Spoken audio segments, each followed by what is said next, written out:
ये घर विमला जी का है? बिल्कुल है जी, पर आप कौन हो? अपना परिचय तो दो। अरे क्या हुआ बहू, कौन है गेट पर? मैं वकील हूँ जी। मुझे विमला जी की सास सीता जी ने भेजा है ये बताने के लिए कि वो कल गांव से शहर आ रही है आज की ट्रेन पकड़कर। और उन्होंने ये भी कहा है कि मैं आप लोगों को ये बता दूं कि उनके आने पर जो उनकी सबसे ज़्यादा सेवा करेगा सीता देवी उसे ही गांव की सारी ज़मीन और अपनी धन दौलत देगी। अब क्या था, वकील की ये बात सुनकर कविता के कान खड़े हो जाते हैं। कविता, जिसने अब तक वकील को घर के अंदर भी नहीं बुलाया था, वो अब बड़े प्यार से उसे घर के अंदर ले जाकर बिठाकर नाश्ता पानी देने लगती है। अरे वकील साहब, आपने आते ही क्यों नहीं बताया कि आप वकील हैं? मुझे लगा कोई अनजान इंसान है। वैसे कल मेरी दादी सास आ रही है। मुझे तो ये सुनकर ही बहुत खुशी हो रही है। कब तक पहुंच जाएगी वो? दरअसल ना मैं सोच रही थी क्यों ना मैं अपनी दादी सास को खुद लेने के लिए जाऊं। मैडम, वो तो आप अपनी दादी सास को फ़ोन करके भी पूछ सकती हैं। बस मुझे ना लेट हो रहा है, मुझे सीता जी की दूसरी बहू कमला जी के घर भी जाना है। अब वकील विमला के घर से कमला के घर जाता है और वहाँ जाकर सीता के आने की खबर सुनाता है।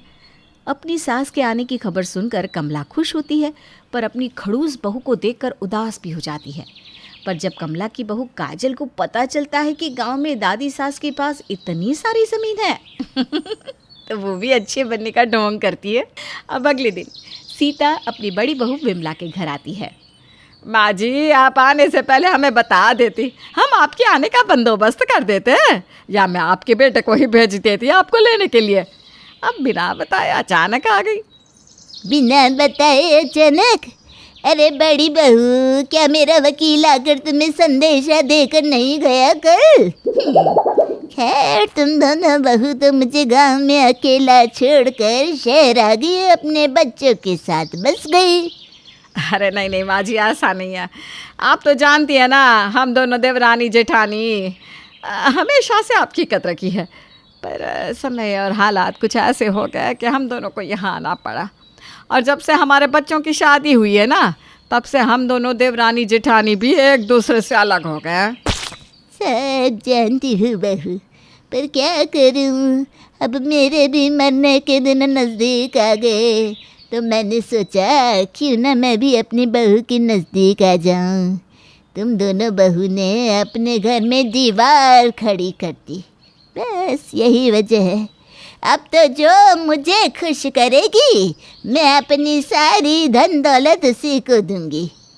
पर मैं चाहती हूँ कि तुम चारों एक रहकर मेरी सेवा करो। अरे दादी, आप ऐसा क्यों कह रही हैं? अभी तो आपकी पोती की बहुएं हैं, आपको उनसे सेवा करवानी है, और आप इतना दुखी क्यों होती है? अरे घर की दीवार को देखकर ये तो दीवारें हैं, गिर जाएंगी। फिर आपके दोनों बेटे पहले की तरह एक साथ रहेंगे। मैं तो वैसे भी नहीं चाहती थी कि घर का बंटवारा हो, पर कमला चाची ना बहुत ही बेकार औरत है, और उनसे भी बेकार उनकी बहू। बहू, कौन अच्छा है कौन बुरा वो तो वक्त ही बताएगा। वैसे 1 महीने मैं इस घर में रहूँगी, इसलिए मेरा सामान अच्छे से रख दे कमरे में। तब तक मैं अपनी छोटी बहू से मिलकर आती हूँ।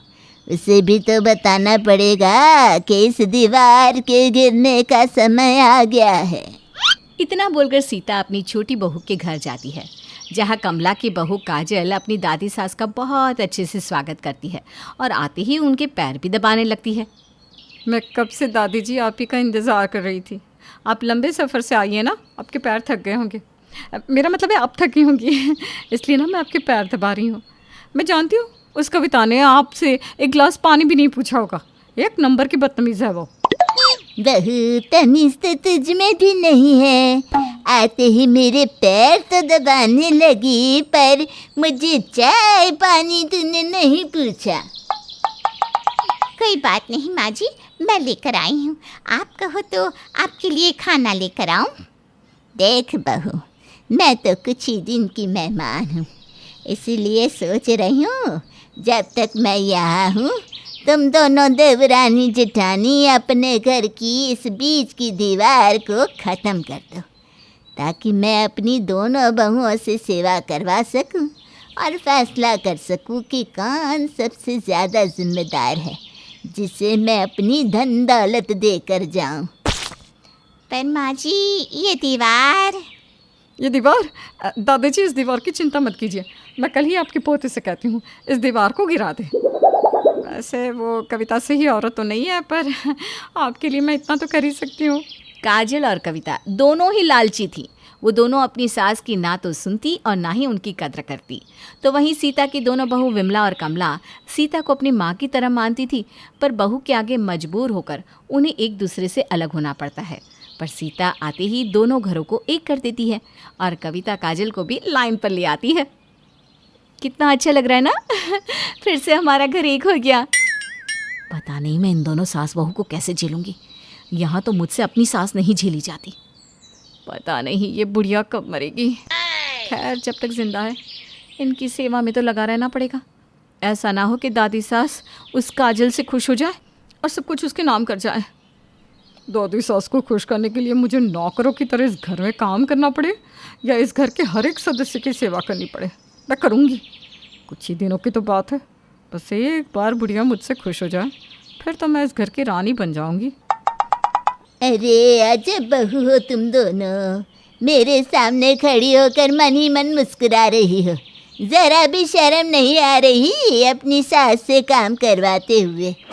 अरे क्या फ़ायदा है दो दो बहू होने का। बेचारी मेरी बहुएं घर का काम कर रही है। अरे जाओ जाकर अपनी सास की मदद करो और मेरी बहू को इधर भेजो। क्या हम घर के काम करें? क्यों नहीं दादी, मैं हूँ ना, मैं अकेले सारा काम कर लूँगी। चाची जी आप क्यों बर्तन धो रही है मेरे और दीदी के होते हुए? और माँ जी आप कपड़े छोड़ दीजिए, हम दोनों मिलकर सब काम कर देंगे। आप ना दादी जी के पास बैठिए।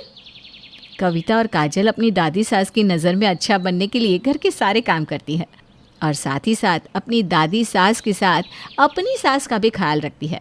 अपनी बहू का अच्छा होने का नाटक देखकर विमला और कमला को बहुत अजीब लगता है, पर उन्हें अच्छा भी लगता है क्योंकि दादी सास के आने के बाद धीरे धीरे उनकी बहुएं सुधर जो रही थी। अरे काजल बहू, कविता बहू, क्या कर रही हो दोनों? क्या हुआ दादी जी, आपके सर में दर्द है, पैर में दर्द है, दवाई खाने का समय हो गया क्या, या फिर कुछ खाने का मन हो रहा है? कहीं आपको घबराहट बेचैनी तो नहीं हो रही? डॉक्टर को बुलाऊं? आप ठीक तो है ना? अरे अरे सांस भी ले, मैं बिल्कुल ठीक हूँ। अभी नहीं आया मेरा बुलावा, जितनी जल्दी तू मुझे विदा करना चाहती है। मैं तो बस ये कह रही थी कि मैं अपनी दोनों बहुओं के साथ शॉपिंग करने जा रही हूँ। मेरे पोते से कुछ पैसे मांग लिया जा। हम सास बहू बस कुछ ही दिन की तो साथी है, फिर तुम अपनी सास के साथ घूमना। सही कहा माँ जी, अभी तो आपके घूमने के दिन है। घूम लीजिए। हम घर के बहुएं घर संभालने के लिए है ना। वैसे भी जब से आप घर में आई हैं हमें तो बहुत खुशी हो रही है, और आज से पहले हम इतने प्यार से एक साथ कभी रहे ही नहीं है। बहू, ऐसे ही घर नहीं चलता, रिश्ते बना के रखने पड़ते हैं। थोड़ी बातें सुननी पड़ती है, बर्दाश्त करनी पड़ती है, तब जाकर रिश्ते बनते हैं। अच्छा मेरी प्यारी बहू, चलो दोनों फटाफट तैयार हो जाओ। जी माँ जी, आपने बिल्कुल सही कहा। अब आप नहीं चाहते कि आप कहीं भी अकेले जाओ। बहू जाने वालों को भला कौन रोक सकता है। और वैसे भी मुझ बुढ़िया के पास एक घर ही तो है गांव में। अगर मैं सारी ज़िंदगी यहाँ रह गई तो उस घर पर कोई कब्ज़ा कर लेगा, इसलिए अगले हफ्ते मुझे गांव जाना पड़ेगा। पर मौका मिलते ही दोबारा आऊँगी। हाँ, सीता की ये बात सुनकर काजल और कविता के होश उड़ जाते हैं। वो दोनों अपनी दादी सास से कहती हैं, क्या गांव में आपका एक छोटा सा घर है बस, और अगले हफ्ते आप गांव जा रही हैं? पर आपके वकील ने तो कहा था कि आपके पास बहुत सारी धन दौलत है और आप जिसकी सेवा से खुश होंगी आप उन्हें अपनी धन दौलत दे देंगी। हाँ तो मैंने झूठ क्या बोला? मेरा परिवार ही मेरा असली धन दौलत है। मेरी बहुएं फिर से एक साथ हो गई। अब मुझे क्या चाहिए? मैं तुम दोनों से ही बहुत खुश हूँ, इसलिए मैं अपनी बहू की खुशियाँ और इस घर की सुख शांति धन दौलत के रूप में तुम दोनों के हाथ में देकर जा रही हूँ।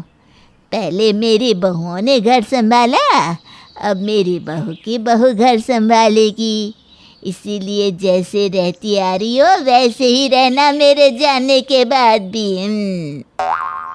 सीता की बातें सुनकर काजल और कविता के तोते उड़ जाते हैं, पर उन्हें अब सीता की बात समझ में आ जाती है। टीवी सीरियल देखना पसंद करती हैं, पर यहाँ कियारा का हाल कुछ और ही था। कियारा सीरियल की सासों को ज़्यादा देखना पसंद करती थी। टीवी सीरियल की सास को देखकर कियारा इमेजिनेशन करती थी कि उसकी होने वाली सास भी कुछ इसी तरह की हो। ऐसे ही एक दिन, माँ, अनुपमा कितनी अच्छी सास है ना, वो अपनी बहू किंजल से कितना प्यार करती है।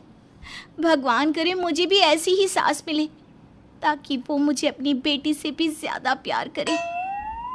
सास तो तुझे तब मिलेगी ना जब तू शादी करेगी। शादी का नाम सुनकर तो तेरा मुंह बन जाता है। आई बड़ी सास की बात करने वाली।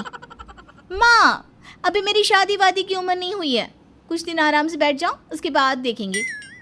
इस तरह से कियारा मुंह बनाकर वहाँ से चली जाती है। अब ऐसे ही कुछ महीने बीत जाते हैं और बहुत जल्द कियारा की बेस्ट फ्रेंड की शादी हो जाती है, जिसके बाद कियारा भी शादी करने के लिए हाँ कर देती है। अब तो तेरी फ्रेंड की भी शादी हो गई है। अब तो तुझे तेरी शादी से कोई एतराज़ नहीं है ना? तेरे लिए लड़का देखो कि नहीं? हाँ माँ, आप मेरे लिए लड़का देख सकती हो, पर लड़की के साथ मेरी होने वाली सास को भी देखना। अब जानती हो ना, मुझे सास से कितना डर लगता है, और मैं चाहती हूँ कि मेरी सास बहुत अच्छी और बहुत प्यारी हो, बिल्कुल आपकी तरह। अब क्या था, कियारा के राज़ी होते ही कियारा की माँ उसके लिए लड़के देखने लगती है। इसी तरह से कियारा के लिए एक बहुत अच्छे घर से रिश्ता आता है। माँ, लड़का तो बहुत अच्छा है, पर ये तो सिर्फ लड़के की फ़ोटो है, मेरी होने वाली सास की फ़ोटो कहाँ है? मैंने आपसे कहा था ना कि मुझे लड़के से पहले अपनी होने वाली सास को देखना है। अब जानती हो ना, सास कितनी डेंजर होती है। अगर मुझे खड़ूस सास मिल गई तो मैं कैसे रह पाऊँगी ससुराल में? अरे बेटा, तुझे अपनी पूरी ज़िंदगी अपने पति के साथ रहना है, सास के साथ नहीं। वैसे भी सास की फ़ोटो कौन देखता है? मैं देखती हूँ, और जब तक मैं लड़की की माँ को देख नहीं लेती तब तक मैं रिश्ते के लिए हाँ नहीं करूँगी। इसलिए आप लड़के की माँ की फ़ोटो मंगवा लीजिए। कियारा अपनी ज़िद पर अड़ जाती है। बेचारी कियारा की माँ करती भी क्या, ना चाहते हुए भी वो बहाना करके लड़की की माँ की तस्वीर मांगती है। और जैसे ही कियारा अपनी होने वाली सास की तस्वीर देखती है तो वो इमेजिनेशन करने लगती है कि उसकी सास बहुत खड़ूस है, वो उसे घर के सारे काम करवा रही है और उस पर काफ़ी अत्याचार कर रही है। नहीं नहीं नहीं माँ, मैं इस लड़के से शादी नहीं कर सकती, और ना ही मैं इस घर की बहू बन सकती हूँ। माँ, मेरी होने वाली सास फोटो में इतनी डेंजर और डरावनी है, तो सोचो हकीकत में कितनी ज़्यादा खड़ूस होंगी। अगर मैं इस घर में बहू बनकर चली गई तो मुझ पर ये लोग कितना अत्याचार करेंगे। और आप तो जानती हो ना, सुबह 8 बजे से पहले मेरी आँख नहीं खुलती। मुझे सुबह 4 बजे उठने को बोलेगी, ठंडे पानी से नहाने को बोलेगी, घर के काम करवाएगी, और गलती हुई तो खूब मारेगी। नहीं नहीं नहीं, मैं इस घर में बहू नहीं बन सकती।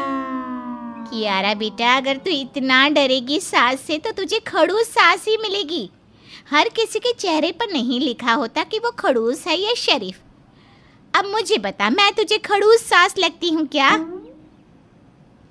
माँ, बोलना तो नहीं चाहिए, पर तुम लगती नहीं, तुम हो ही खड़ूस सास। वैसे माँ, यहाँ बात ना मेरी सास की हो रही है, और मैंने कह दिया ना कि मुझे अपनी सास पसंद नहीं आई, इसलिए मुझे ये रिश्ता नहीं करना। आप मना कर दो लड़के वालों को। इस तरह से कियारा इतने अच्छे लड़के का रिश्ता ठुकरा देती है। अब ऐसे ही कुछ दिन बीत जाते हैं और उसके घर पर कुछ लड़के वाले उसे देखने आते हैं। बहन, आपकी बेटी तो बहुत सुंदर है, पर हमें हमारे घर के लिए ऐसी बहू चाहिए जो घर का सारा काम करना जानती हो। वैसे बेटा, तुम खाना तो बना लेती हो ना? बुढ़िया, मैं तुझे भी अच्छे से काट कर बना दूंगी। हे भगवान, आपने मेरी किस्मत में कैसी सास लिखी है, ये तो पहले वाले से भी ज़्यादा डेंजर है। इसने तो शक्ति सीरियल की प्रीतों को भी फेल कर रखा है। हाँ बहन, हमारी कियारा को सब काम आता है। आपको किसी भी तरह की कोई शिकायत नहीं मिलेगी। अगर ऐसा है तो हमें आपकी लड़की बहुत पसंद है। हमारी तरफ से इस रिश्ते को पक्का समझो। इस तरह से शादी की बात करके लड़की की माँ चली जाती है, पर मेहमानों के घर से जाते ही कियारा उस रिश्ते के लिए भी मना कर देती है। माँ, आप चाहती हो कि मैं ऐसे घर की बहू बनूं जहाँ मुझ पर अत्याचार हो? आपने देखा, ये मेरी पहली होने वाली सास से भी ज्यादा खतरनाक थी। ये तो शक्ति सीरियल की प्रीतों की भी सास निकली। उन्होंने तो मेरे मुंह पर कह दिया कि घर का सारा काम करना होगा। अब बताओ माँ, मैं अकेली नन्ही सी जान कैसे करूँगी इतना काम? इसलिए आप ना माँ लड़की वालों को मना कर दो। अरे कियारा बेटा, तू अपनी सासों को देखकर ऐसी इमेजिनेशन क्यों करती है? कई बार ना हमारी इमेजिनेशन गलत हो सकती है। अब ज़रूरी तो नहीं कि जो इंसान खड़ूस दिख रहा है वो खड़ूस ही हो। माँ, आपको नहीं पता, पर मेरा सिक्स सेंस बहुत मजबूत है। मैं देखते ही पहचान जाती हूँ लोगों को। कियारा के सामने उसकी माँ भी घुटने टेक देती है और इसी तरह से कुछ महीने बीत जाते हैं। आखिरकार अमर नाम की लड़की का रिश्ता कियारा के लिए आता है और उसकी माँ को देखकर पहली बार कियारा को लगता है कि शायद वो जैसी सास चाहती है उसे वैसी ही सास मिल गई है। अमर की माँ देवयानी का शांत स्वभाव देखकर कियारा को बहुत अच्छा लगता है और वो रिश्ते के लिए हाँ कर देती है। फाइनली मुझे जैसी सास चाहिए थी, मुझे वैसी सास मिल गई। माँ, आपने देखा, मेरी होने वाली सास बिल्कुल अनुपमा की जैसी है। जैसे अनुपमा अपनी बहू से प्यार करती है ना, वैसे ही वो भी मुझसे कितना प्यार कर रही थी। मुझे ना बिल्कुल ऐसी ही सास चाहिए थी जो मुझे मिल चुकी है। इस तरह से कियारा शादी के लिए हाँ कर देती है और बहुत जल्द कियारा की शादी अमर से हो जाती है। पर ये क्या, बेचारी कियारा की इमेजिनेशन कि वो सुबह 9 बजे उठेगी, उसकी सास उसका ख्याल रखेगी, उसके लिए चाय लेकर आएगी और उसे बहुत प्यार करेगी। ये सब कुछ धरा का धरा ही रह जाता है और शादी की ही रात कियारा की सास उसे सख्त हिदायत देते हुए कहती है, बहू, हमारे घर की औरतें ना ही मुंह चलाती हैं और ना ही घर से बाहर जाती है, इसलिए कल सुबह 5 बजे उठ जाना और अब घर की सारी जिम्मेदारियां तुम्हारे ऊपर हैं। मुझे तुमसे उम्मीद है कि तुम अपनी जिम्मेदारियों को अच्छी तरह से निभाओगी। जी माँ जी। हे भगवान, ये मेरे साथ क्या हो गया? मैंने सोचा था कि मेरी सास ऐसी होगी कि वो मुझे पलकों पर बिठा कर रखेगी, अपने घर की रानी बना कर रखेगी। पर मेरी सास ने तो आते ही मुझे घर की नौकरानी बना डाला। इस तरह से बेचारे कियारा के सारे सपने टूट जाते हैं और उसे अनुपमा जैसी सीधी सास ना मिलकर मिल जाती है गुम है किसी के प्यार की खड़ूस सास। अब क्या था, अब जो होना था सो हो गया। अब बेचारी कियारा एक संस्कारी बहू बनकर वही काम करती जो उसकी सास उसे कहती। बहू, आज दिल्ली में कहाँ चलेंगे हम? माँ जी, सबसे पहले कुतुब मीनार, फिर लोटस टेम्पल और फिर इंडिया गेट। अरे वाह वाह वाह, मजे आएंगे, चलो जल्दी करो। माँ जी, आप गांव से आई हैं, पर ऐसी कोई हरकत मत कर देना कि बोल दे कि गांव से आई है। अरे इतनी भी देहाती नहीं हूँ मैं जितनी समझ रही है तू मुझे। अच्छा माँ सुनो ना, मैं तो साथ में नहीं आ पाऊंगा, आप अपनी बहू के साथ ही जाओ, मुझे थोड़ा अर्जेंट काम आ गया है। अरे तो काम से बोल देना कि तेरी माँ आ गई है और साथ चल मेरे। माँ? हाँ, माँ की सौगंध है तुझे, कुछ मत बोल। ठीक है, तो बॉस को बोल दूं कि माँ ने सौगंध दी है इसलिए नहीं आ रहा? हाँ बोल दे, या तो फिर बोल देना कि छुट्टी नहीं दी तो आपको आपकी माँ की सौगंध, फिर तो देगा ही। ठीक है माँ, चलता हूँ आपके साथ। कमलेश और शीना माँ को लेकर कुतुब मीनार जाते हैं। अरे ये तो चिमनी है, पर इसमें से धुआं नहीं निकल रहा, आग जलानी पड़ेगी। कमलेश, लकड़ी तो ले आ जरा। अरे माँ, चिमनी नहीं है ये, मीनार है। अरे जो भी है, बहुत ऊंची बना दी, किसी काम की नहीं है। वो कबीर की बात याद आ गई मुझे, बड़ा हुआ सो क्या हुआ, जैसे पेड़ खजूर, यात्री को छाया नहीं, फल भी लगता दूर। ठीक है माँ, मैं बोल दूंगा जिससे टिकट लिए ना, थोड़ा छोटा करवा दे इसको। हाँ बेटा, छोटी छोटी चीजों में ना खुशी ज्यादा होती है। माँ जी, कुछ भी बोल रही हो आप, मीनार ऊंची ही होती है। अरे ऊंची तो ऊंट की गर्दन भी होती है और नीची उसकी पूंछ। क्यों कमलेश? हाँ माँ, ऊंची तो ऊंट की गर्दन ही होती है। आप बिना माँ जैसी बातें कर रहे हो। अरे तो एंजॉय करो ना यार, माँ को जज क्यों कर रही हो? अरे मुझे कहीं और ले चले बेटा, कुछ ढंग की जगह दिखा मुझे। थोड़ी देर में कमलेश और शीना माँ को इंडिया गेट दिखाने ले जाते हैं। माँ जी, ये है इंडिया गेट। अरे इतना बड़ा गेट! अरे कोई हाथ ही निकालना है क्या इसमें से? छोटा गेट बनवा लेते। इस शहर में सब इतना बड़ा बड़ा क्यों है? माँ जी, पहले विश्व युद्ध में मारे गए अंग्रेज सिपाहियों की याद में बनाया था इसे। हमारे यहाँ याद में उनका खाना बनता है, इन्होंने गेट बना दिया। अंग्रेजों को क्या लगा कि इस गेट से वो वापस आ जाएंगे? सही कह रही हो माँ, अंग्रेज तो होते ही गधे थे। उफ़ो, तुम भी ना कुछ भी बके जा रहे हो माँ के साथ। अरे मुझे तो ये दिल्ली समझ में ही नहीं आ रहा, कहीं और ले चलो मुझे। माँ, आपको लोटस टेम्पल ले चलते हैं। हाँ हाँ, वही ले चलो। लोटस टेम्पल पहुँच के माँ बाहर से ही कह देती है, अरे ये पत्तियां क्या है? प्याज की परत है क्या? ऐसा भी कोई टेम्पल होता है क्या?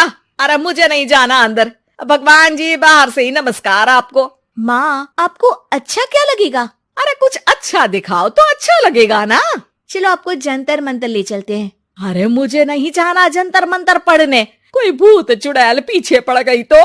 वहाँ से आकाश में रहने वाली चीजों को छोड़ो, मैं नहीं समझा पाऊंगी आपको। माँ, वहाँ ना धूप घड़ी है, सूरज देख के बिना घड़ी के टाइम बताने वाला यंत्र। अरे वो तो मैं अभी बता दूं, इसमें क्या नया है? अच्छा तो बताओ, अभी क्या टाइम है? अभी अभी अच्छा टाइम है बेटा, तू मेरे साथ घूम रहा है ना। वाह माँ, क्या बात कही तुमने। दोनों माँ बेटी पगला गए हो, मैं तो थक गई। अब तुम ही बताओ कि कहाँ जाए ताकि माँ को अच्छा लगे। अरे मुझे ना घर ले चल, मुझे वहीं अच्छा लगता है। ठीक है, घर ही चलते हैं, वरना मैं भी आप जैसे पागल हो जाऊंगी। माँ से परेशान होकर सब घर आ जाते हैं। माँ, चाय बना दूं ना? अरे नहीं, मेरे पास बैठ। अरे कमलेश, तू भी आ बैठ, मुझे कुछ बात करनी है। माँ, ये मत बोलना कि बच्चे पैदा कर लो। अरे नहीं नहीं बेटा, बच्चे मत पैदा करो, कौन उसके कच्चे साफ करेगा। तो क्या कहना है आपको? अरे तुमने मुझे जो जो दिखाया ना, मुझे सब अच्छा लगा। मीनार भी, टेप्पल भी। टेप्पल नहीं, टेम्पल। अरे तू समझ गई ना, समझी ना तू? हाँ समझी। फिर भी मैं इसलिए ये कहती रही कि मुझे कुछ पसंद नहीं आ रहा, क्योंकि मैं बताना चाह रही थी कि शहर में चाहे कितनी भी बड़ी चीजें हो, अपना गांव तो आखिर गांव होता है। मानता हूँ माँ, सही कह रही हो आप। तो नालायक, एक साल में एक बार क्यों आता है? हर महीने क्यों नहीं आता? अरे दिल्ली में ही रहता है और गांव से दिल्ली दूर भी तो नहीं। मानती हूँ मैं। तो कभी कभी गांव आया करो। अरे ज्यादा ज्यादा आया करो, काम तो चलता रहेगा, पर माँ हमेशा नहीं चलेगी बच्चों। मत करे। गांव में कुतुब मीनार भले ही नहीं है, पर बरगद का बड़ा झाड़ जरूर है, जिसके नीचे खेलता था तू। गांव में लाल किला नहीं है, पर लाल रंग से पुती सरकारी स्कूल जरूर है, जिसमें पढ़ता था तू। गांव में मेट्रो नहीं है, पर बैलगाड़ी जरूर है, जिसमें घूमता था तू। अरे गांव में इंडिया गेट नहीं है, पर तेरे घर का गेट जरूर है, जहाँ तेरी माँ तेरा इंतजार करती है बेटा। माँ, समझ गए हम दोनों, मेरा भी दिल्ली में मन नहीं लगता। और मेरा भी। तो क्या समझूं? यही कि मुंबई में रह के देख लेते हैं। अरे नालायक औलाद, कुछ नहीं हो सकता तेरा। अरे मजाक कर रहा हूँ माँ, अब से जब भी टाइम मिला गांव आ जाया करूंगा। मैं भी। बार बार भी मत आना, वरना गांव में इज्जत कम हो जाएगी। ठीक है, मानता हूँ। अरे गधे, आ जाना, मजाक कर रही हूँ। अपने घर आने से कभी इज्जत कम होती है क्या? उस दिन माँ ने दिल्ली घूमने में जो नाटक किया वो सारे काम आ गए। उन्होंने अपने बेटे और बहू को ज्यादा गांव आने के लिए मना जो लिया था